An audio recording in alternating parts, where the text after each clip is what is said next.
Today on Gun Talk Nation, we've got Jens Krogh from Walther Arms.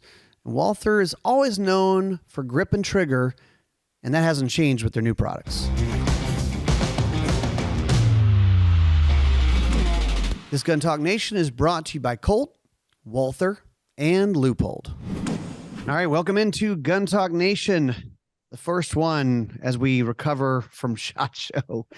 Today on the show, we've got an old buddy of ours, Jens Krogh from Walther Arms. You guys know him, you love him, and Walther USA. Jens, how you doing, man?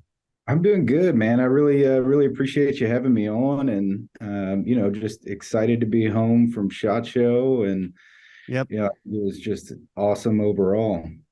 Yeah, it was a good show. I mean, just SHOT Show, people who listen to this, to follow our stuff, obviously this time of year, we're always talking about SHOT Show and the new things there. But what's interesting is SHOT Show is, of course, the big industry convention for the gun world, and conventions as a whole, post 2020, 21 are really way down, but SHOT Show has bounced back. I think we had 53,000 attendees. I mean, what did you think? Was it busy for you guys? And we were packed pretty much the whole show. And, like you said, without having the show in 2021 and sort of having a half show in 2022, I think people were ready to get back to it. They're ready to shake hands. They're ready to get in front of people. They're ready to hold new products. So attendance, I felt, was very strong. Booth traffic was great. Even with sort of a bigger footprint of the show, I mean, every booth I saw was busy. Wow. Yeah. Crazy stuff that, that many people being in Vegas for that long. We always joke that when people come back, when we go to SHOT Show, we're going to lose about half of you. We just don't know which half when we get back. And we got one or two on our crew that's down. You said you're like the last man standing in the marketing department. Yeah, I think out of 10 or 11 people that went, sales and marketing, we've got a little bit north of half out sick. So yeah, when we combine it, it's wild. It's with flu season going around, have a lot of people from countries with germs that we're not used to seeing, and the plague gets us every year, man. Yeah. Well, first off, I saw you guys out at Range Day, and you guys were showing off a bunch of different things. Range Day is always interesting because tons of companies and tons of, I think they say it's somewhere between 1,000 to 2,000 media members, which is wild.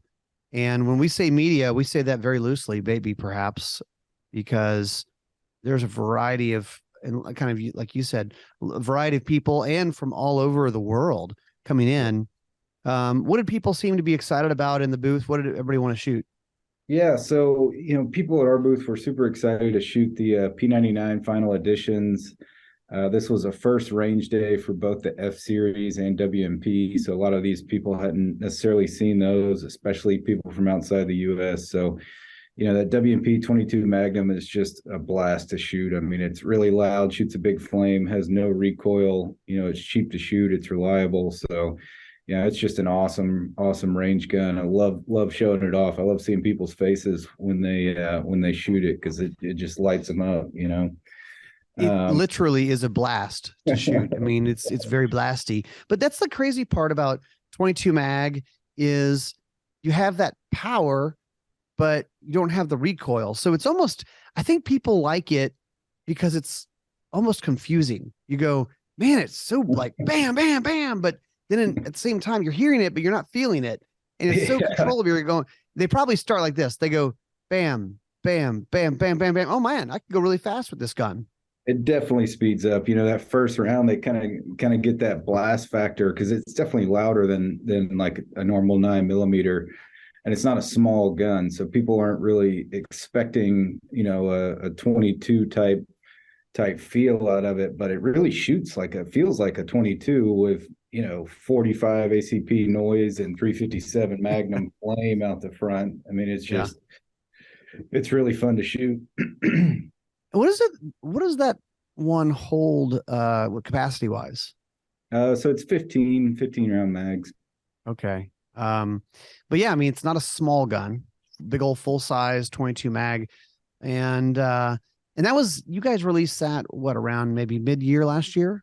Yeah, right around the NRA convention 2022. Yeah, so not a lot of people haven't shot it yet unless they sought it out or got one sent to them or bought one or something like that. Um, Now the P99 Final Edition, Mhm. that was one for me I wasn't super familiar with, and I hadn't got to shoot one before.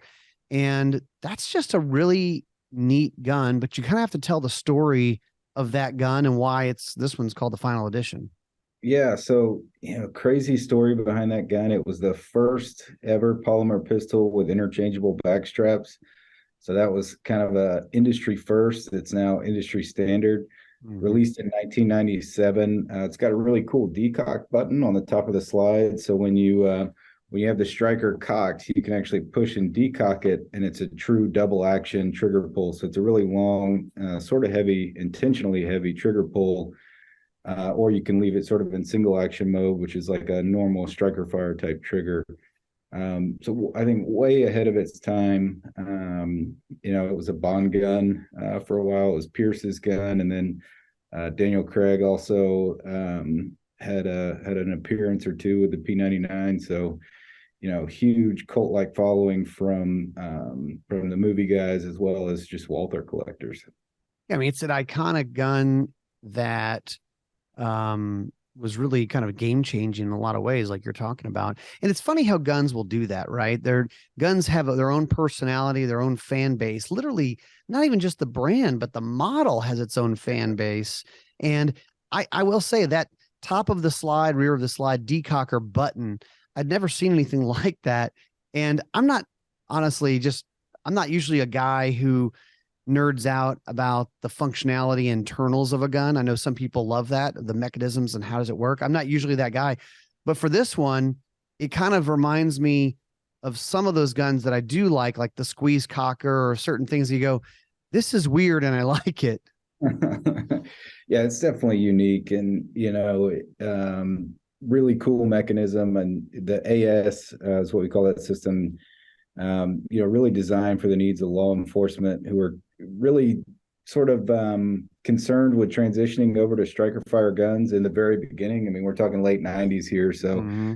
there was only a few out there, and there were safety concerns really with departments. So we said, hey, what if we can create a gun that has that traditional either revolver or double action only trigger pull on the first round, and then goes to a single action from there, single action type trigger from there. So it was really solving concerns of customers, but I don't know that it was totally necessary. And I think safety technology has sort of evolved past that, where we don't really have those concerns anymore. Not that there was any safety concern with the P99, but the customer's perception was that our guys are going to end up having an AD because this trigger is too good, basically. Right. Yeah. And we've seen that over the years, right? Of Yeah. especially in law enforcement, they have the thing that they're comfortable with, switching from revolvers to some autos, or sometimes it's a goofy solution where you have too many NDs on a department, so they make the trigger heavier. Yeah. Instead of training it, they just try to Right. solve it Yeah. with a hardware issue. It's actually a software issue. There's still departments that do that. I'm not going to name any names, but there's, a few that still have heavy trigger requirements that I'm just like, I really don't get it. But Yeah, you could just train people. So, but this P99 is the final edition. So yeah. you got to explain what that's all about. Yeah, so 26 years of loyal service, and that gun has been placed with military and law enforcement all over the world. Several agencies still carry them. Canada, Netherlands, a few other places. And we just thought it was time to do a final farewell. And, what better way to send a gun off than do a final edition? So as a special engraving, OD green frame, which is similar to the first edition guns, and then a special case, commemorative challenge coin, and you know, we're going to make a fairly limited number, but it's not going to be super limited. So it's this year only. Yep. This year only. So farewell tour for the P99. Jens, we got to take a quick break after this. I want to talk about the way you guys are setting the world on fire in the world of competition. When Colt brought back the Python, a lot of people were excited, but then you always have those people who say, but you should have made this, you should have made that. One of the ones that people said you should have made is the 3-inch Python. A little bit shorter, a little bit easier to carry, still a 357 Magnum, and they have it in 6-round stainless with wood grips. It's a beautiful gun, and it's got that Python trigger, that Python shootability. So check out the new Colt Python 3-inch. Walther PDP, a lot of options here, and it's kind of their most modern take on a modern pistol. They have the PDP Compact, the full-size 4-inch, and the full-size 4.5-inch if you want that big shootable range gun, or just you like carrying big guns. They've done a lot of things to the PDP: modularity, red dot ready, and also red dot ergonomics, which really help you find the red dot quicker. And another thing I like about it is the texturing they've put into this. It's very neat. It helps you grip the gun. It's almost like an aggressive texture that doesn't hurt your hand. So check out the Walther PDP. New from Ruger is the Ruger Security 380. Security 380, yep, it's in 380 auto, but it's not a small gun. It's full-featured, ideally sized, and modestly priced. Lightweight, compact size, and it has the light rack system, which makes it easier to rack the gun. You always hear people say, well, I have a hard time racking the gun. Well, this is a gun that's designed for those folks who have a hard time with that, and being in 380, it's going to be lower in recoil. Only weighs 19.7 ounces, so easy to carry wherever you go. Check out the Ruger Security 380. Leupold. Leupold's known for optics, binos, spotting scopes, all of those things. They have a really cool product called the custom dial system. So it's a custom dial on your scope, and you range the object, you dial it to the number. So if it's 400 yards away, you turn it to 4. And then you aim dead on. No more worrying about holdovers. And this is customized to your gun. So you say, hey, I've got a 6.5. It's shooting this bullet at this velocity. They do a custom dial. You swap out the dial on your Leupold, and now you're ready to rock. So check out the best-selling CDS, custom dial system rifle scopes from Leupold.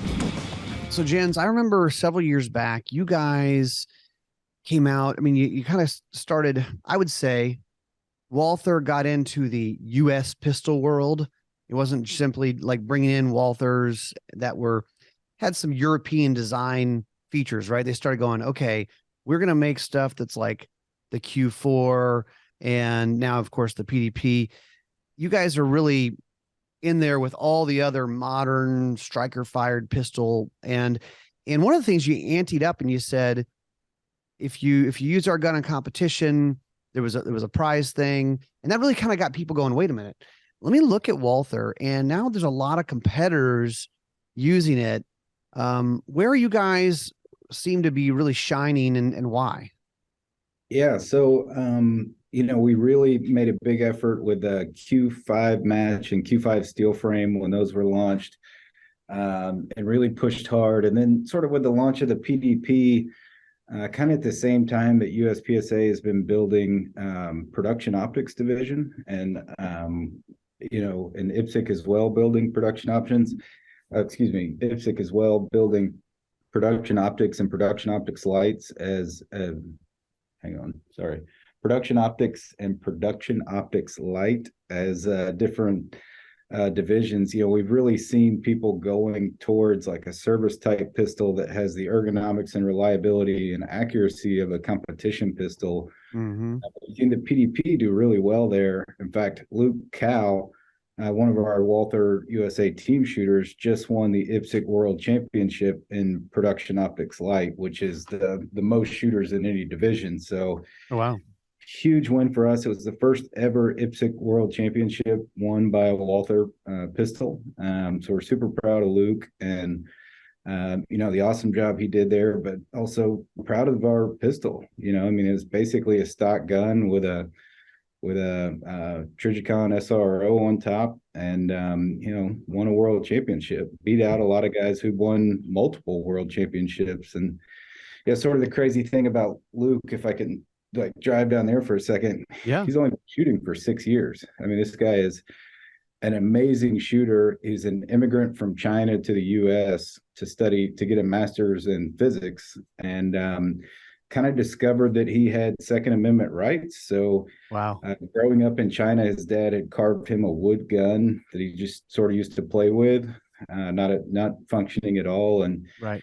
he went out and bought a pistol, learned how to shoot, and 6 years later, this guy's won the world championship and beat out 2 or 3 guys in there who have won several world championships. So just an amazing story from that standpoint. That's unbelievable. 6 years of shooting. I mean, it's interesting too, because, you said he's an engineer. Yeah, so he came over to get a master's in physics, and he's physics.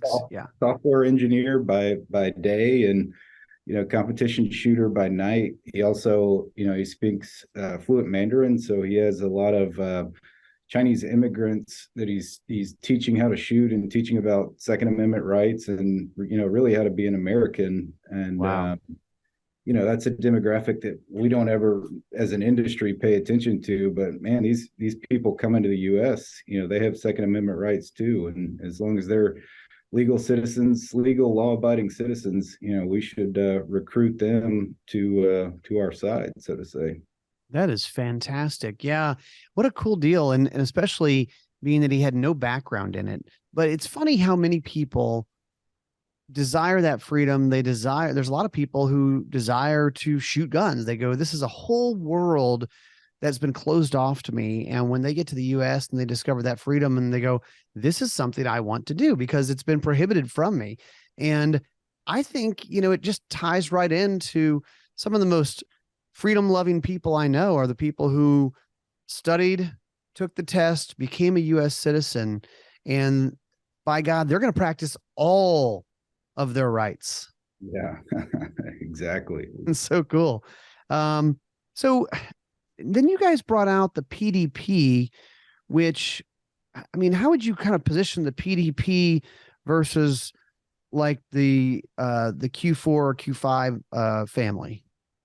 Yeah, so the PDP is really an evolution of the Q series. So we learned a lot with those guns, and our optics mounting became super important, and we were kind of looking out into the future and seeing that everybody is going to be putting red dots on pistols, and we're firm believers in that. So we made a very robust optics mounting platform, and then we built the ergonomics around the grip to make it easier for a shooter to shoot with a red dot. So we call it red dot ergonomics is sort of the term for it, but we actually engineered the grip to push the front of that pistol down so the shooter can pick up a dot quicker. Most right-handed shooters, when they pick up a dot or a pistol with a dot on it, that dot is floating out here in space. They don't necessarily see it in that window. So the shape of our grip is built to where that dot comes down closer to that window. So it's a lot easier for new dot shooters or seasoned dot shooters to really find that dot.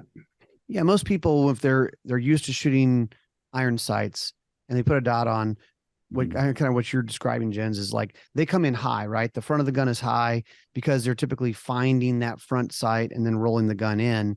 Yeah. And that PDP has, I would call it, it's almost like a little bitty lever, a little pinky lever or something on the grip. When you grip the gun tightly, it kind of ratchets down and points the gun how it should be pointed, just helping you find that dot quicker. And everybody, once you find that dot and figure out how to do it, you're going to shoot faster, better, all that stuff.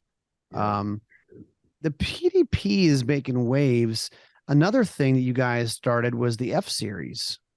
Yeah. So, we saw a huge need really before any of this COVID stuff started, but we sort of lucked into timing. and reading NSSF reports and other things talking about new gun buyers and what a large percentage of that is women. Well, we were already in development with the PDP F-Series, which, I mean, F is straight up for female. We designed that grip around the shape of a woman's hand.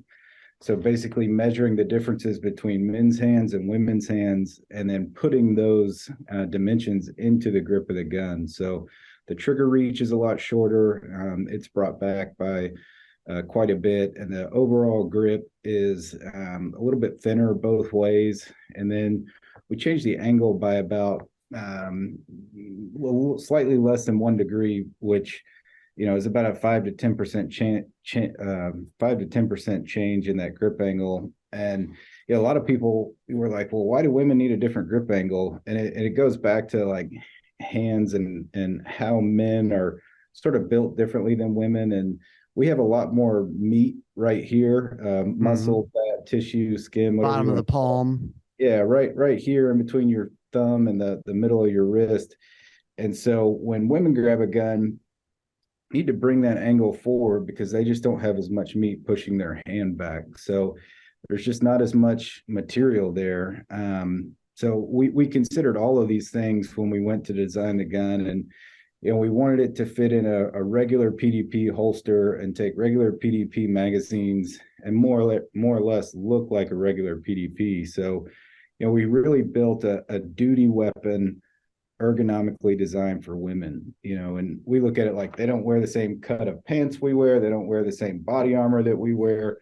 Why should they be forced to carry a gun that's not built for them?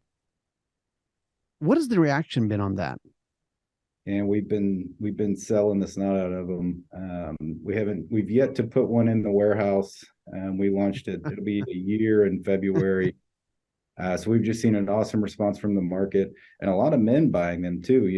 A lot of men like the smaller grip shape, and I've actually been carrying one for about 6 months now. I switched over from a standard PDP to an F-Series. So we have a 3.5-inch version. It's a little bit more compact, but I like the way the gun feels, and I'm not afraid to admit it. It's funny. I got a funny story for you, Jens. That happens more often than people realize, or maybe more often they want to admit. Some guys up near you where you guys are, Nighthawk had a gun, a little thing called the Ladyhawk 1911, and they had so many men who would get one for their wife, shoot it, like it, and then go, "Hey, can you build me one? But can it not say Ladyhawk on it? You do everything in black." Yeah. No. Yeah. I want the gun. I shoot it awesome. Yeah. And that makes a ton of sense to me. It's kind of like that whole, Walther's always been about grip and trigger, and especially you guys are talking about the grip. Hey, look, whatever fits your hand, and the grip is so critical. And a lot of the modern pistol instructors these days are really emphasizing grip over almost anything else, over stance, over trigger pull, because if your grip's right, your trigger, there's like, I guess, wiggle room there, perhaps. Trigger's important, but grip is everything. Yeah, I'm on board with that 100%. Your grip is your foundation of your shooting, and your stance can change. If you're slapping the trigger, you can sort of get away with it if your grip's right, and there's a lot of other things that can be off if you have a good grip. On the other hand, if you have a bad grip and anything else is off, then it's a lot tougher. Yeah.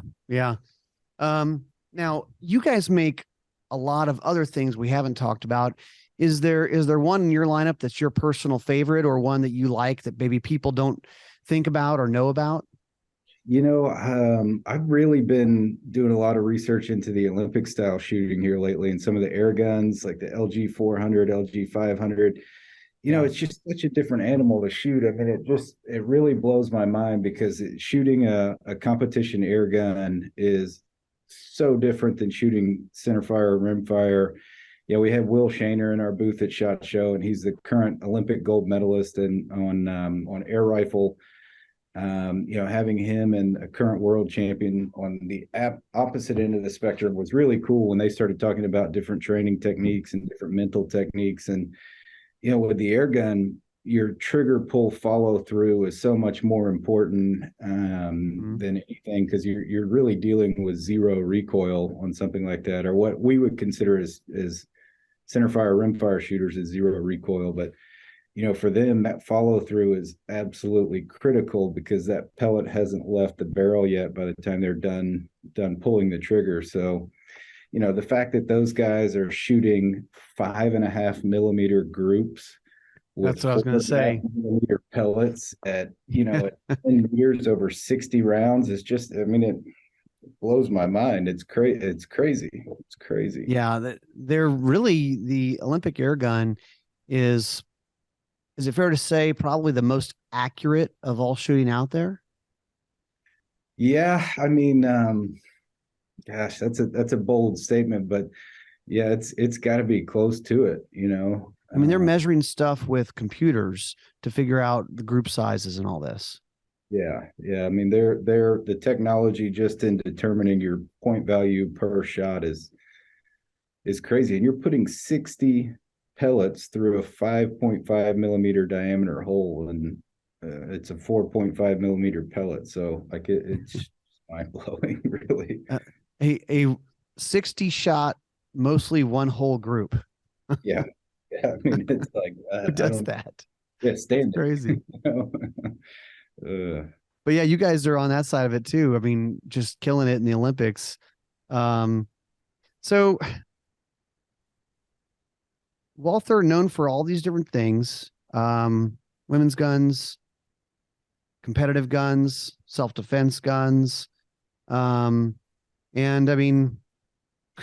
what's next for you guys? What do people not know?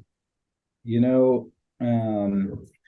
got some things in the works that are gonna be industry changing, I'd say. We have some other really cool stuff coming.